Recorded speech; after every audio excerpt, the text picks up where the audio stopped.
All right, so this video is very interesting because this is what most people face in their workplace. So you put in your best on the job, and we have even crafted one adage where we say that the reward for hard work is more work, and the reward for hard work is not supposed to be more work. Where you have a good incentive system in place, when you have a good reward system in place. Unfortunately, most organizations don't have those systems where they can reward excellent work, where they can reward hard work. The only thing they try to do is to leverage on the hard worker to achieve more value, which is where the issue usually is. Because if you're putting in your best on the job and you don't get commensurate value, at some point you begin to experience wear and tear. You begin to get depressed, you begin to get stressed and tired of everything because it doesn't make sense. So let's look at this video. Performer at work, you get punished for it. And here's how that happens. You finish your work fast and efficiently. Great. Here's 3 more projects. Same deadline, same pay. You solve a problem no one else can solve. Congratulations. That's your problem now, forever. Plus everyone else's version of the same problem. You stay late to meet a deadline? Perfect. Now that's expectation. Every time you go above and beyond once, that becomes your baseline. And you know what? And this is true. Anytime you go above and beyond, that becomes your baseline. People measure you by the standard you have set.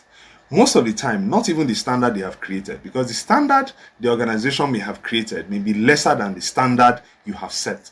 And so when you increase the bar, then that bar you have increased becomes the measuring rod. So the day you are no longer available, the day for 1 or 2 exigencies you cannot do what you did in the past, you'll be adjudged as non-performing. And that's a problem of high performer. So if you want to perform higher, it's not a problem. The issue is just that it depends on where you decide to put in your effort. It depends on the organization you decide to invest your time, your energy, and your resourcing. Because some organization would reward you for the time and effort you put in, while some other organization do not have a reward system to be able to reward high performance and the sacrifice that people make on the job. Else is underperforming for you. This is called performance punishment. The better you are at your job, the more work you get for the same money. While the mediocre employee, Kim, who does the bare minimum, they go home at 5. No stress, no extra projects, same paycheck. You're getting punished for being good at your job. And here's the part that makes... Okay, but it's important to also note, you should not lower your standard, your performance standard, because the job will not pay, or because your effort will not be recognized, or because you're not going to get value for the time and effort and resource and energy that you put in. Because if you lower your standard, at the end of the day, you become a mediocre yourself. So if you know something, then do it exceptionally well. Be exceptional, put in the ethics of excellence in whatever you do. However, if you discover that your excellence is not converting to other life values that you would expect, then what you should do is to start looking somewhere else, because there's somebody else that can reward, or another organization that can reward you for the time and effort you put in. Or you can decide to put in your own effort, doing your own things, and that's going to give you value. But do not lower your standard or your benchmark because you've discovered that mediocrity is what pays in the organization, effort are not rewarded, and so you've decided to lower the bar. At the end of the day, you are destroying yourself. You are destroying your capacity. You are weathering down on your competence over time. And that's going to affect you when you find yourself in another situation or context where you now need to do better. Worse. When that promotion time comes around, they don't promote you because you're too valuable exactly where you are. We can't afford to move you.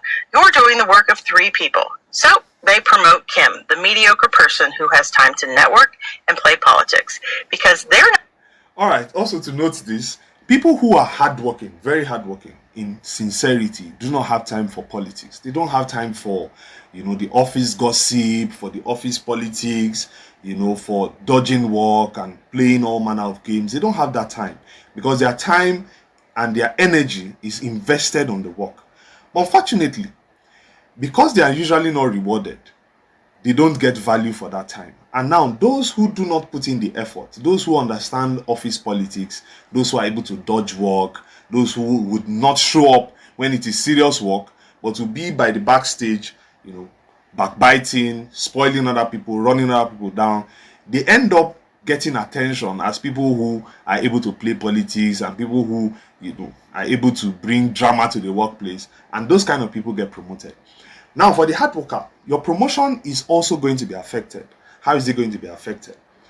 Because organization realize that that position where you are occupying is where they're getting value. Now, they would not pay you higher. They would rather keep you in that position, and they would not also not promote you because they don't want you to get to a higher level, and then they have a gap in terms of somebody providing that support that you are actually providing. So at the end of the day, you are stuck, you remain in one position while every other person get promoted, get moved on to another level, but you remain where you are because you are valuable at that point. And so at that point, what you would need to know is that the organization is using you, basically using you, because yes, they are using you to create value, they are using you to deliver on the job, but you are not getting commensurate return. There's something called the return on investment. Return on investment is not only for business. Unfortunately, people see return on investment of, or I set up this business or I have a project, this is the ROI on that project. But there's also a return on investment on your time, return on investment on your energy, return on investment on your commitment. So all these ROIs, you also need to keep a tab of it on this ROI to be sure that you're getting value. Otherwise, you're wasting your time, you're wasting your energy, because at the end of the day, time is ticking against you. You end up finding out that one day you are 50 years old or you're 60 years old, you can no longer perform. You've invested your time in something that is not productive. And that's where you now realize that the return on investment concept is not only for business, also for individuals. Not buried under the workload that you created by being competent at your job. So stop being the best performer, start being strategic, do your job well but not exceptionally, because exceptional work gets you more work and not more money. And if they want exceptional performance, they can pay exceptional rates. Otherwise, you're just working yourself into exhaustion while someone else gets your promotion. I will not end with her conclusion. I agree with her argument, I agree with the thesis that she's put forward, but I will not agree with the conclusion. You don't need to become a mediocre because the organization does not have a defined rewarding system. So it's expected that managers should be able to reward. If you're able to give work, it is one thing. If you're able to recognize performance, is another thing. If you're able to reward accordingly, is another thing.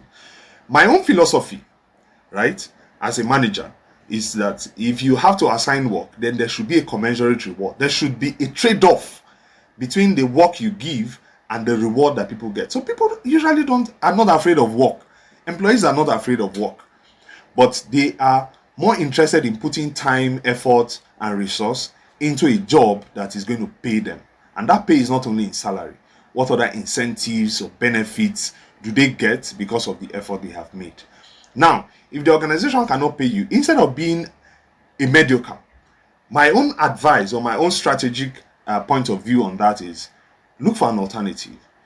You are not glued to that organization. You are not glued to that system, right? There is an adage that says, go where you're celebrated. So if you're not celebrated in that organization in terms of your return on investment made in that organization, then you begin to look elsewhere. And that's why the labor market is big.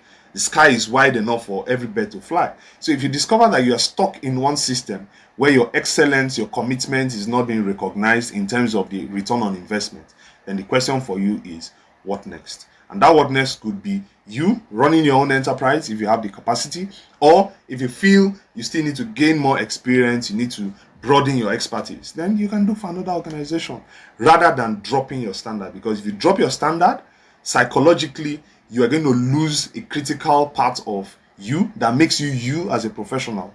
And later on in life, somewhere in your career, is going to affect on your productivity. Thank you so much.